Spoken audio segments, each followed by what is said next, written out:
عبد الوہاب ثقفی نے ہمیں ایوب سختیانی سے حدیث بیان کی، انہوں نے عمر بن سعید سے، انہوں نے حمید بن عبد الرحمن حمیری سے، اور انہوں نے حضرت سعد رضی اللہ تعالیٰ عنہ کے 10 سے زائد میں سے 3 بیٹوں عامر، مصعب اور محمد سے روایت کی۔ وہ سب اپنے والد سے حدیث بیان کرتے تھے کہ مکے میں نبی صلی اللہ علیہ وسلم عیادت کرنے کے لیے حضرت سعد رضی اللہ تعالیٰ عنہ کے ہاں تشریف لائے تو وہ رونے لگے۔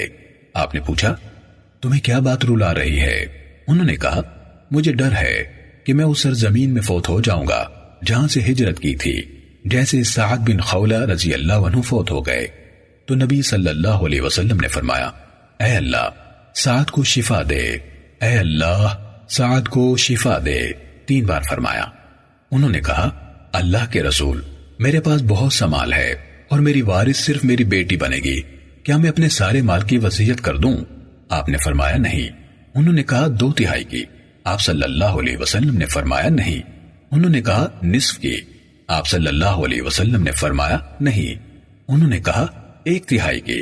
آپ نے فرمایا ہاں 1/3 کی وصیت کر دو، اور 1/3 بھی زیادہ ہے۔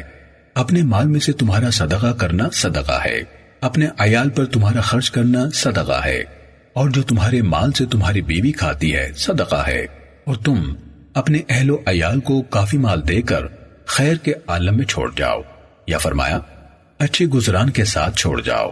یہ اس سے بہتر ہے کہ تم انہیں اس حال میں چھوڑو کہ وہ لوگوں کے سامنے ہاتھ پھیلاتے پھریں، اور آپ نے اپنے ہاتھ سے اشارہ کر کے دکھایا۔ صحیح مسلم حدیث نمبر 4215۔